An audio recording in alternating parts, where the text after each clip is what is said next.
This is the Westside King's Church podcast, where we aim to encounter and embody the surprising grace of Jesus.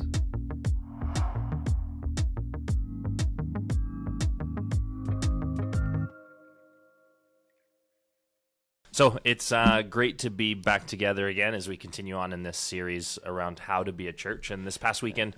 Back together because I am no longer dying of COVID. True. Yeah, it's great to be able to do this and sit close to you and not have to worry about anything. So it's great that you're back with us. And that's my shalom. Yes, my peace and wholeness. That's right. And that is what we started to jump into this past weekend, of talking about shalom and this pursuing of wholeness and what that means for us to be a church, which I think is just incredible language when you really unpacked it, even in Jeremiah 29, and started to talk about, right, what that means and how we find that peace and that shalom is in this wholeness, this well-being of the whole city. And I don't know if you have any further thoughts you kind of want to unpack there as we jump in, but I found it fascinating. Yeah, no, and my hope is to try and think, I mean, it's kingdom language really at some level, isn't it? This idea of what is God calling us towards? And I think so often, well, actually, let me say it like this. The idea of pursuing wholeness almost culminates a journey that we've been talking about at some level for, even right back to the series that we taught on resurrection like a year ago, like not this Easter past, the Easter before. If you think about, so much of Christian theology has become, not biblical theology, but I think Christian popular theology has become, our job is to kind of survive and get out of here. Right. And the moment you open up a conversation, which we did in, like Easter 2021, is to say, well, let's actually think about the biblical narrative around resurrection, around restoration, around reconciliation. You start realizing, well, maybe God's doing something slightly different. And I think then it allows you to look at Scripture in a much more holistic way and say, well, wait a minute, this idea of wholeness, this broken shalom of Eden, and then the constant journey of God saying to the people of Israel in the Old Testament, I want you to pursue shalom. I want you to pursue, and we often translate shalom as peace, but it can also be translated as prosperity, as welfare, as health. So wholeness is this much better idea. You've got this sense of this driving theme through the Old Testament of God pursuing wholeness. I was even thinking, if it was a longer sermon on Sunday, I was thinking about the Jewish confession of Shema, right? The Deuteronomy 6, Jewish people say this like all the time. Hear, O Israel, the Lord our God, the Lord is one. Right. Well, one is wholeness, isn't it? Totally. It's togetherness. Yeah. So there's this idea. And then Jesus comes along and starts unpacking the idea of kingdom. So wait a minute, if you have two coats and this person has no coat, well, that's broken. It's not whole. And how do we fix this? Well, what if both people had a coat, right? Right. It's wholeness. It's right. And so I think this idea is really deeply rooted in Scripture, but I'd almost hope that people that have been with us on a long journey, and you can go back and listen to the podcasts and the teaching if you've not been on a longer journey with Westside, you'll see that this is something we've been leaning towards for a while, as to what does it look like to say that God wants wholeness for us. Right. And then there's Jeremiah 29's, to be taken seriously, that maybe God calls us to seek wholeness in the other as well. Right, yeah, and you had mentioned even in your teaching on Sunday this idea of when we translate the shalom into peace, sometimes then the next jump that we make is that, well, peace is just the absence of conflict. Yes. Which is not entirely true in some senses, and I loved how you began to challenge our thinking in this idea of, well, actually there's this biblical call of restoration, and you've already used that word once, that I think is fascinating when you start to look at the biblical narrative of what God wants to do in the world is put things whole, which is going to require this restoration piece that we then get to participate in, which is a big call for us as again we wrestle through the series of some values for us of how do we be a church. Yes. This wholeness piece, this pursuit of wholeness and restoration and participating in that is a part of that journey, and I think also fits back into even some of our first, couple weeks of teaching to say that's how we center ourselves on Jesus and move towards Jesus, is by participating in this kingdom work. Yes. And I think that's where... So I got a lot of thoughts in terms of what you just said there. I'll try and respond in order to. But this is where I think the first step, just to repeat something I said on Sunday, is that you've alluded to right there. Shalom is an active concept. Yes. It's not a passive concept. Yes. So it's not the absence of something, it's the presence of something. So think about that in terms of now let's try and work pursuing wholeness and being Jesus-centered. How do they interlock together? So Ephesians 2, which we talked about on Sunday, that Christ has removed the barrier, right? So you've got Jew and Gentile, and there's a barrier in between. And I think Paul in Ephesians 2 is even alluding to the temple, where there are physical barriers between Jews and Gentiles in people's experience in the first century. Right. You remove the barrier. That doesn't necessarily mean that you don't have Jews and Gentiles any longer. Now they can just interact with each other. But there's still restorative work that needs to be done. Right. I was thinking about just the terrible atrocity that happened in Buffalo last week. Yeah. Where a guy who, has clearly stated a white supremacist manifesto, opens fire and kills black people. And then you heard politicians in the follow-up from this start to talk about the need for unity. And I heard one black commentator say, wait a minute, we're not at the place of talking about this just yet. Right. Because all that we did was be black. Right. And this other person comes along and shoots us for that simple reason that we are black. We can't build unity with somebody that's trying to kill us. Right. Something needs to be done before that. Right. And I thought, number one, that's a absolutely valid point, and the disgusting nature of what happened in that crime is horrendous, but it also calls us to think about the process of building unity. That there's more to it than just taking away a barrier and saying let's be friends. We have to actually move it and agree to move in a particular direction. Right. Because if the barrier is in place to actually protect. Right. If the barrier is in place to save one of these groups of people, then you can't just remove the barrier and say, oh, Jesus calls us all to live in unity. You need to add something else to that. And that's why I love this language of pursuing wholeness. Right. There's something to be done there. And in some cases, it's to wait on God. In other times, it's to move in a certain direction. So I think you overlay being Jesus-centered with pursuing wholeness and say, well, we can remove the barrier because there's an agreement between Jew and Gentile in terms of Ephesians. But thinking back to the situation in New York, the only way to pursue unity is for the white supremacists to decide and say, I'm not going to kill or hate black people anymore. Right. You can't just make wholeness happening by saying, let's all be friends.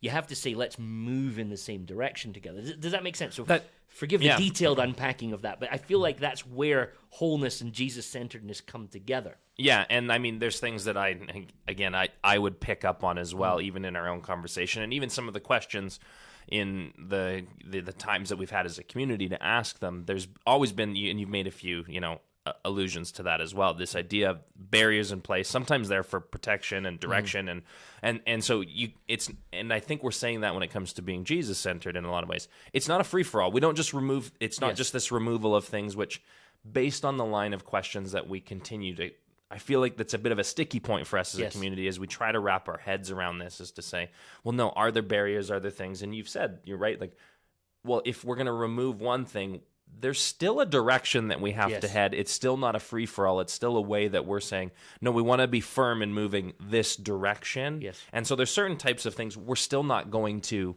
actually accept and be okay with just because we're saying we want to be Jesus-centered and not have this bounded way of thinking. Yes. But I see how those things are overlapping in what you're saying, but I know maybe I'm pushing into areas you also want to jump into as well. For sure. To think about this idea of the common question of, well, no, are there barriers anywhere? How do we actually overlap these, knowing that, in your example, well, a barrier is protecting a group of people from another group that want to cause harm, right? So how do we begin to navigate this? What does that look like? And I'm hearing you say, no, there's still a way. Yes. And there's a way that does it that still protects people and isn't a free-for-all. So Mark Baker in his book Centered Set Church, which is a really good book to read to really dive into what does it look like, and the subtitle of the book I love, which is Discipleship Without Judgmentalism, right? Yeah. And I think that's what we're trying to do. But Baker talks in chapter 11 of the book, if somebody was reading, want to jump straight to that and answer those questions about how do you be firm without being bounded. Right? So I think what a lot of people hear, and I understand why you hear this, is you remove the barrier, it's just a free-for-all. Yeah. What Baker's saying is, no, because you're removing the barrier because there's an agreement to move in a particular direction together. So like maybe this is a really inappropriate example to use, but let's just jump straight into the reality of what church life is like. Sure. We had a situation at church this week where one of our staff was racially abused by somebody visiting the church. Yes. Right? And the person's visiting the church, asking the church to help with something, Yeah. and wanting the church to sacrificially work for this person. But in the process of doing that was, in my mind, beyond the pale in terms of acceptable language, behavior. It was appalling. Yeah, it was appalling. It was disgusting, and you and I were present to it. Yeah. And so in truth, here's us teaching about being centered set, but we actually created a boundary when we said, sorry, you're not going to come and talk to our staff in that particular way. You're not going to use that particular language about people. And if you want to journey with Westside, even towards help for them, then your language is showing that you're not on that journey with us. And therefore, I'm going to protect our staff by creating firmness and saying, no, sorry, like that's not happening here. Yes. And do you think that's a fair example of what we're like literally really dealing with in a pastoral situation? Yeah, and we did have a chuckle, not about the situation, but saying, hey, here's centered set in how we actually have to navigate it, to say when there are people who don't want to come on this journey with us, and it's okay to say, no, there's safety for people. It needs to be a safe space. Yes. So somebody might say, okay, bounded set means, boundaries mean you can't come to church and racially abuse staff members. Well, and what I'm saying is that, centered set doesn't also mean you can come to church and abuse staff members. Totally. Right? And it's just that the way that we're going to do that might be different. And there might, and I think what centered set does is it's constantly leaving out an invitation to change. Right. Whereas one of the dangers sometimes of putting a firm boundary out is it immediately excludes and offers no way in. And Paul's talking about this in Ephesians 2. Gentiles are outsiders. So, and because you're Gentile, that's just now a fact that you're inside. There's no way to move towards the center. Right. What Christ does by being our peace, our shalom, is he removes the things that would stop growth. And that's really perhaps the key thing when we're talking about, is that what are we firm on in our discipleship is that we want to grow towards Jesus. What we're also firm on is not putting boundaries that stop people from growing, right? Right. But that doesn't mean that we're going to not care about growing. That doesn't mean that we're going to accept, like in this case, abusive behavior towards a staff member. Yeah. This person wasn't a Westside congregant, just No. to be clear, as a passerby. In that sense. So, does that resonate with you in terms of how we think about that? Totally, and I think it's an important distinction to make, because that's some of even the questions that have come up have even started to shift away from, well, I understand what you're saying from a bounded set as an institution, but what about for me as an individual, and how do we navigate this, right? And hearing a lot of people in different therapy sessions going, no, boundaries are a good thing, right? In relationships and how you navigate them. And so there's been a bit of stickiness on that. And so I think that's a helpful way to say, no, there's a firmness, right, as we move forward. And there's certain things you don't remove without that consistent and agreed upon way of moving forward. Yeah, which is what happened yesterday. Yes, yeah, and so like in Baker's book, he talks to somebody who works in addiction recovery, right? Which would traditionally be a very bounded context. Yes. Like here's what can happen, here's what can't happen. Yeah, and one of the characters that he interviews, who runs a rehab sort of context, says bounded has to do with separation from rather than connection to. He says, so to sum it up, we want to tell people abundant life comes from a connection to Christ, not merely the separation from an addiction or the repair of a relationship. Those are often byproducts along the way, but the goal is our entire life centered on Christ. And that's what Jesus calls abiding in him, and it's where abundant life is. Right. So you see that sense of that actually we want to connect ourselves to Jesus and grow towards him. And we believe that in the process of growing towards Jesus, that will cross us away from certain things. We will abandon certain things. Like I fundamentally believe a connection to Jesus will make racist worldview impossible. Right. Eventually. Yes. So I'm not saying, to be clear, let me move into slightly thin ice territory, which is I'm not saying that somebody becomes a Christian and immediately stops being racist. Yes. Right? Yeah. But if we were to live bounded, we would say, no, sorry, you can't follow Jesus until you stop being racist, which we might want to say. We might even think that's the right thing to say. But what actually I think you see happening, and this might be a terrible example to use, is we center on Jesus knowing that if we really are growing toward Jesus, that racist worldview will become impossible. And if it doesn't become impossible for the person, there's a question about how centered on Jesus they actually are. Right. Are they actually growing in Jesus? Because it's very evident that Jesus, he is our peace, as Paul says in Ephesians. Yeah.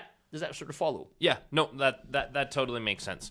That totally makes sense, and I think it's a helpful way to think about these things. And I think oftentimes, in some of the bounded, we can pick on the ones that are really easy to see. Mm-hmm. But I continue to come back to this idea as we think around centered set that no matter how long you've been following Jesus, there's also stuff below the surface that maybe isn't as public that continues to get moved towards the center, which is Jesus, that gets done in us. Yes. Whereas the bounded set will say, well, you're in, and then they'll go, okay, well, maybe I won't use that language in public, but I don't really have to think about it in my private life and be challenged on that. Yes. And so I love this constant push and nudge as a community to say, no, one day, 10 years, 20 years, it doesn't matter how long you've been following Jesus, we're going to continue to move towards the center, believing that wholeness is coming and will come through the, through the work of Jesus in our lives, and will come to completion at one point in time, which,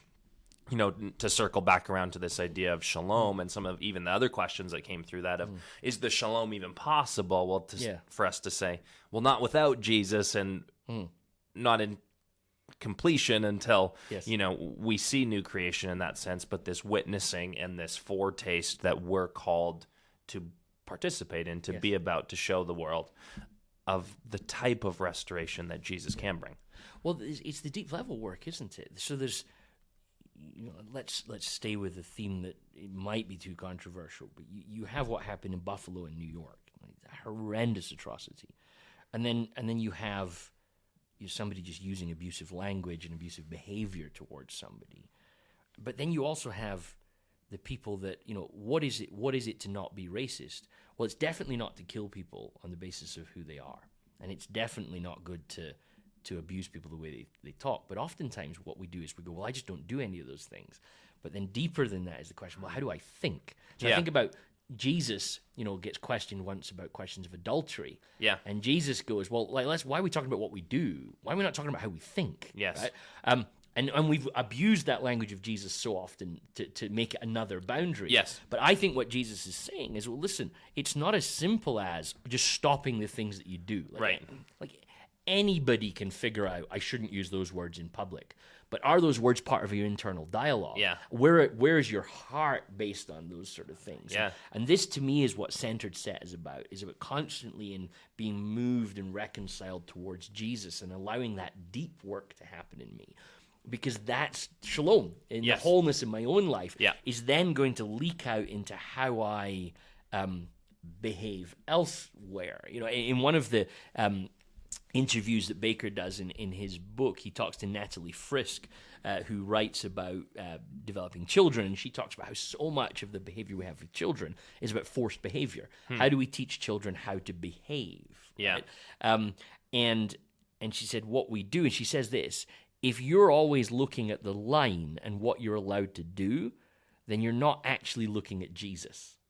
Right? Yeah. So think about this. If we, and I think this is in public dialogue at the minute, a lot of the aim is just to get people to stop saying horrible racist things in public. Yeah. But now, therefore, success is simply cleaning up public dialogue. Well, I want public dialogue to be better, but I think the actual better way to get public dialogue to change will be for people to pursue wholeness in their hearts, so that they stop thinking that way. Yeah. Like, I don't think we've actually improved if all we realize is you can't say that anymore. Yeah. The actual call of Jesus is not to say don't say that anymore, it's to say stop thinking like that. Yeah. You know, Yeah, stop yeah. believing like Well, and that. Jesus challenges that too, right? Totally. Like in conversation, he's like, well, you know, I mean, he's talking about food at the time. He's like, what comes in your stomach just doesn't matter. Yeah. But what comes out in what's coming in your heart, Yeah, and how that then comes Yeah. out, it's going to affect you. Totally. And I think there is that deep personal sense at that point in time of what Jesus is pushing at to say, no, it's below the surface of what's happening within you that we have to consider, that we have to wrestle through it if we want to see genuine wholeness be pursued. And think about how firm that language is then. Yeah. You know, so Jesus, take we alluded to already, the question of marriage and adultery. And Jesus is being challenged by some people. They're saying, well, what can I do? Can I do this? Can I do that? And Jesus is like, forget talking about what you can do. Think about how you can think. Yeah. Well, all of a sudden, you take away the boundedness and move to a Jesus-centeredness, and the stakes actually get harder. Yes. So not that I'm trying to say this, look, actually, this is the way, it's about more hard, that's the challenge, but more that fascinating sense that being called towards Jesus, being called to focus on Jesus, be shaped by Jesus, it's interesting to me that our initial reaction when we hear about the shift from bounded to centered is, oh, that'll become a free-for-all. Whereas actually what we're saying is, let's remove simple barriers and be called to be more Christ-like, which is quite intense. Yeah, and I mean, we've even talked about it in other spaces too. This idea of actually legalistic living is actually easier because you can kind of see it, where we've then discussed, to say actually living by grace is actually the more difficult way to live. Why? Because it usually, almost always, will end up requiring more of you as you are shaped by Jesus and understand that way of life and see the parts of your life that then will adjust in those ways. And that's exactly what you're saying at this point in time, is to say, no, if we're going to remove this barrier, it's actually going to cost you more. Why? Because you don't have to just change your outward behavior. You've got to wrestle through your own thought process, what's going on in your own heart. And that works at every level, Tyson. Yeah. So, think about how often we create arbitrary barriers in church life. Sure. And you can kind of almost cross that barrier, and as long as you stay on the inside, right, quote unquote, whatever inside is, you don't need to grow. Right. I think about this with church membership. So often it's like, well, I'm now a member, and therefore I'm in. Yeah. And I don't need to grow now for 40 years. I now have huge influence in this church, huge ability to change things in this church, because at one point I crossed the line and got in. Right. And I think that's really unhealthy for us. Right. I think that a better journey for us is to say, we're all on this journey. So as much as the person who met Jesus yesterday has a growth journey, the person that met Jesus 40 years ago has a growth journey. And and that's what Centered Set does. It says, well, what's next? I think about John Wesley as an example. John Wesley is in a context, and people are talking a lot about tithing, right? And so you got to give 10% of your money to God. Otherwise, that's not good enough. And Wesley revolutionized his thinking around that, because he noticed that when he was not making much money, giving 10% to God was a big challenge. And he wanted to give sacrificially to God, so he decided to do that. But he noticed that as his ministry grew, he was getting more and more money coming in, to the extent that 10% of his money wasn't actually difficult for him. So he made a commitment to say, what I'm going to do is I'm going to choose what I think is an acceptable life standard for myself. Yeah. And instead of going, what's the boundary of what I give to God? He said, I'll trust God that I can live like this. Yeah. And everything I get beyond that, Yeah. I'm just going to give to God. And it's theorized that by people that have tried to work it out and calculate it, that by the end of Wesley's life, he was living on 10% of his income and 90% he was giving away. Yeah. And you think, to me, that's a growth journey. Yeah. So a basic bounded set goes, either I'm giving enough to God or I'm not. Yeah. Wesley's question was, what if the different question is not what percentage, what boundary am I finding to give to God, but what do I think trusting God in my generosity looks like, to the extent I might give away more than I keep. And I think that's, I'm not saying that everybody needs to go and immediately try and do that, but that thought process to me feels like a centered set thought process. It's the line of questioning that you begin to ask. It's a different question from, well, what do I give to make sure God's appeased and God is happy and I'm in his good books? The boundary. Yeah, which is exactly. And changing that line of questioning to say, well, no, what does generosity look like for me? What do I see in the life of Jesus that I then can replicate and have my life shaped by, in that sense, when it comes to things like my finances or my time or whatever, to pick on and continue with that example for you. Well, and even the question, I think somebody raised a brilliant question about, like maybe kids need boundaries. And I would want to say, I hear the question, and like you and me are parents of younger children, and I appreciate that teenage children, although we've both done our time in youth ministry and know a little bit more about the challenges that young people face, I think that the question, but surely my kids need boundaries, I would almost want to change that language and say what our kids need is guidance. Right. But guidance can be given without boundaries. So, I've quoted this many times over my life since I first encountered it. But the question for me to young people is, what story are you trying to live? Stanley Hauerwassi's question. What's the life you're trying to unfold here? So what we often do is we say to our kids, if you're a Christian kid, you don't do this, you do this, right? And it becomes a very clear boundary. Here's what you don't do, here's what you do. Again, I think go back to Natalie Frisk's comment. The problem when you talk about boundaries is that becomes your focus, and your focus ceases to be Jesus. Yeah. And I wonder if generations of young people have come through youth church and children's church, and their focus isn't Jesus, it's what can I do and what can I not do. Yeah. What would it look like if we raised our children by, instead of saying, here's the line of what you can't do and what you can do, as saying, how do we teach our children to make good decisions? To actually say, what is the decision that will move me closer to Jesus? What is the decision that will make me a more generous person? What is the decision that will make me a more kind person? So, hey, kid, you're faced with a decision. The one option is to go, here's the line. This is what a wrong decision is. This is what a right decision is. But eventually you're not going to be around your parents. You're not going to be around your youth leader. Yeah. So what if we were actually to think about teaching our young people to make decisions based on centeredness? What direction are you trying to go, and which decision moves you in that direction? Well, and now we're circling back again into the teaching of Jesus to go, well, no, let's back this up and look at, how do we think? How do we teach them how to think in a way that's different from do's and don'ts to actually what moves me closer to Jesus? What's more loving, right? What seeks out the welfare of the city in that sense, of other people, the people that I come in contact with, which is, and because I hear you, and we're in it, and I would say it's more, we don't always do it right. It's more difficult parenting at times, to pick on that example, because it requires patience. But that then backs up into the bounded set thinking. If we want to draw boundaries, we can almost check off that we've done a good job as a parent because we've sorted outward behavior quicker than walking this long, slow journey as they discover it and figure it out. But that's the relationship that we have with anyone. If we're going to enter into this centered set thing of their own pace that they move towards Jesus, that requires more from us, probably more time, more energy, more patience, more. And again, we find ourselves in the stakes have become higher yet again in what it means for us if we're really going to walk this way. Well, it's not the easy path. No. Boundaries are easier, for sure. So I think about, again, keep quoting Baker because I think his book is helpful. In the video series that comes with the book, he tells a story, doesn't he, about he was consulting with the church in South America. Yeah.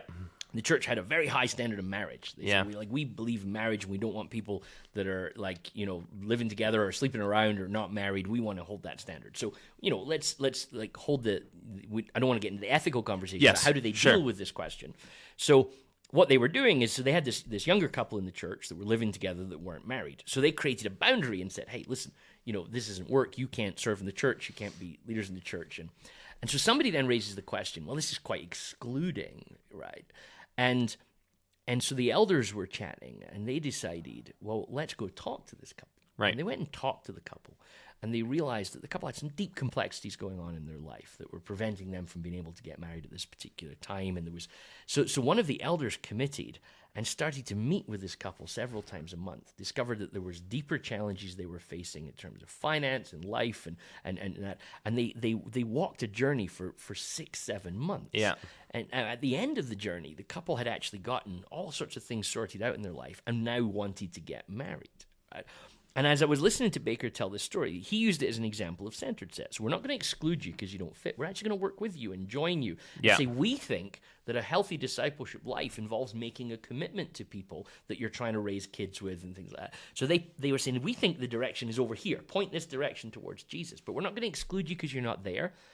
We're going to journey with you. And as I was struck listening to the story about how quick a barrier is, the elder goes, no, here's the barrier and you're out.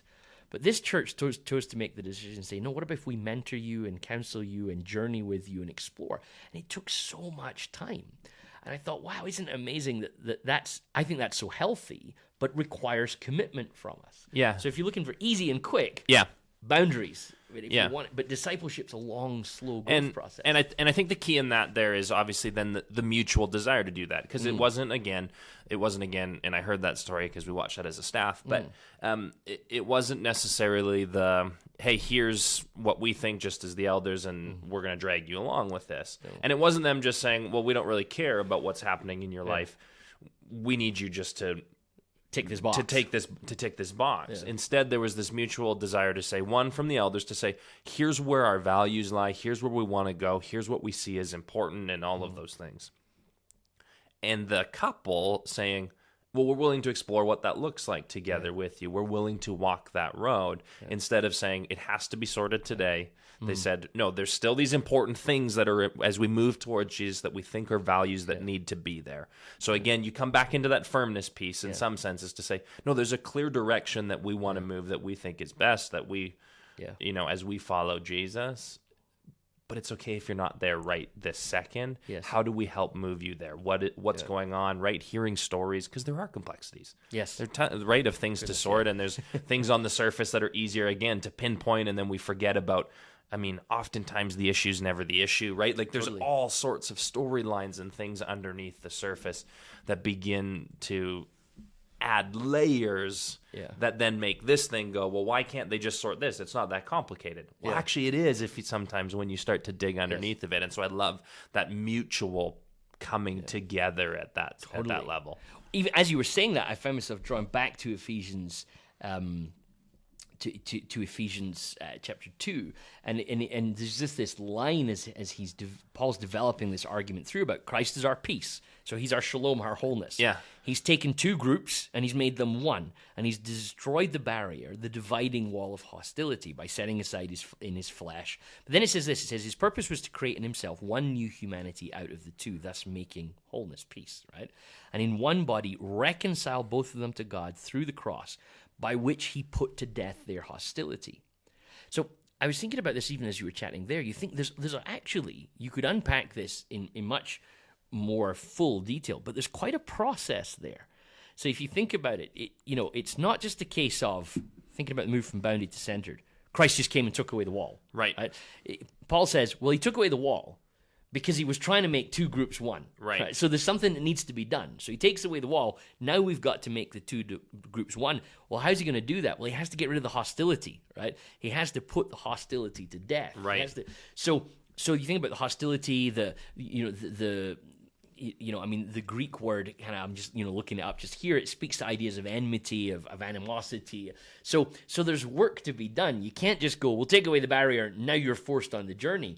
There's a sense of which we have to come to terms with what does our lives together potentially look like? Right. You can't force someone to be in a centered set journey. No. You can't. So like I said, going back to what we talked about racism, you can't just take away the barrier and say, let's have unity. Hostility has to go as well. So there has to be an openness to say, I am willing to move in this direction. I think this is the right direction we go in. Think about how that changes the remit, right? Now, when you do something, you invite me and say, David, like, let's take away this barrier, but we want to move towards Jesus.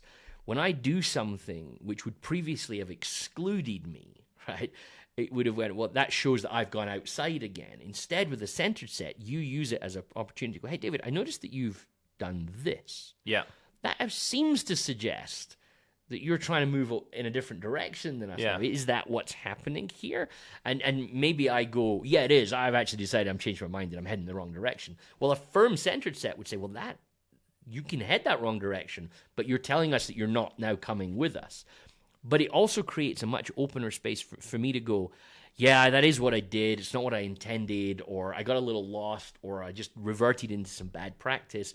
But rather than feeling excluded, the questions that I ask are inviting me to be drawn back towards the center again. Right. And correct me if I'm wrong in this, but when I hear that too, this language of this enmity, this, this hostility, I think there's also a challenge in that for those that have been in the church for a long period of time to wrestle through the hostility towards some assumptions that I think have been held in different traditions towards certain types of people or certain types of behavior in that sense that we immediately say, no, that's wrong, and you can't, there's no chance, right? Yeah. And we can become quite hostile to different types of people or behavior in that sense. And that's, again, the wrestling that we have to do to come back even into the wholeness piece. Totally. It's a two-way street in that sense. There's, the hostility between, one party in one sense, but there's still those that if you found yourself in church, there might be hostility towards different types of things that we have to sort if we're going to see this to become one. Totally. No, I love that. It's a great observation.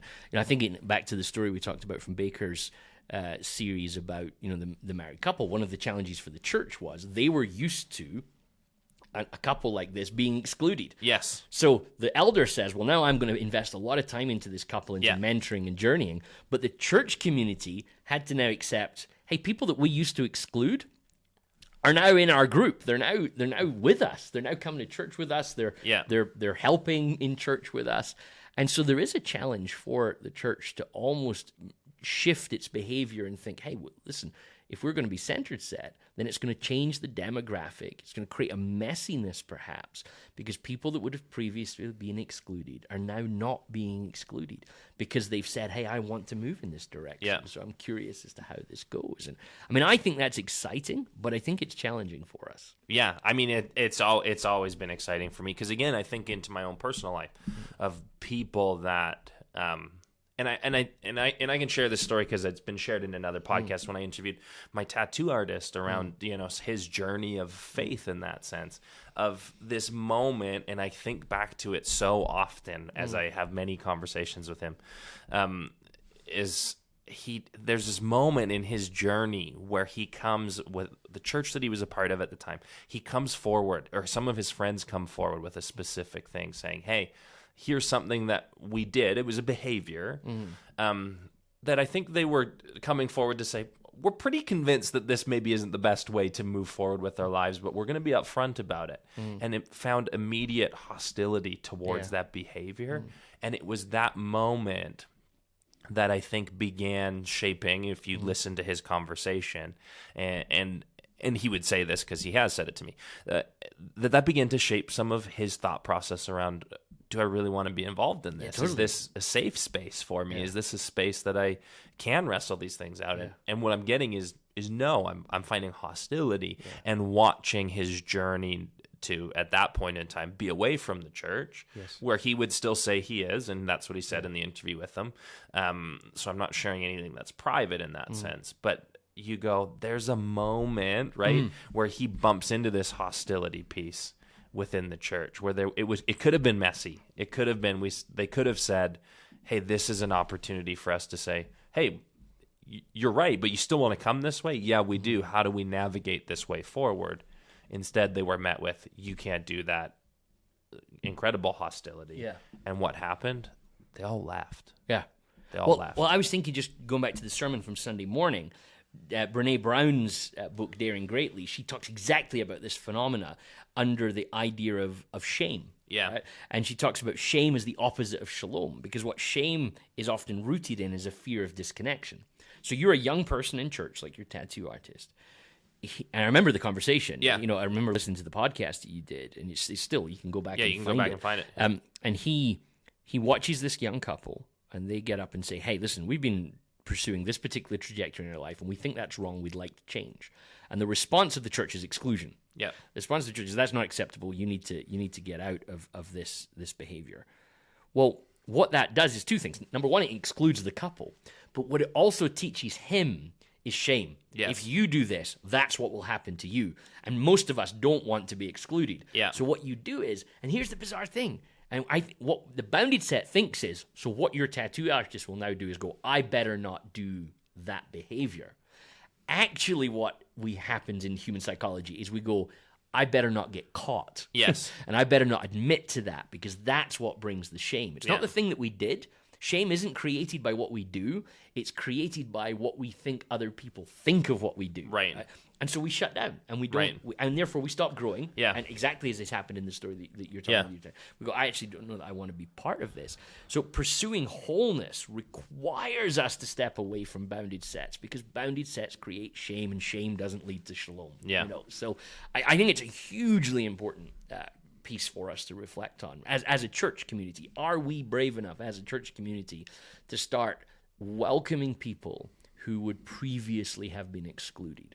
Not because it's just a free-for-all and nobody cares about following Jesus anymore, but actually because we do care about following Jesus, because we do want to invite people on the journey who would previously have been excluded unnecessarily. Yeah, and I love that.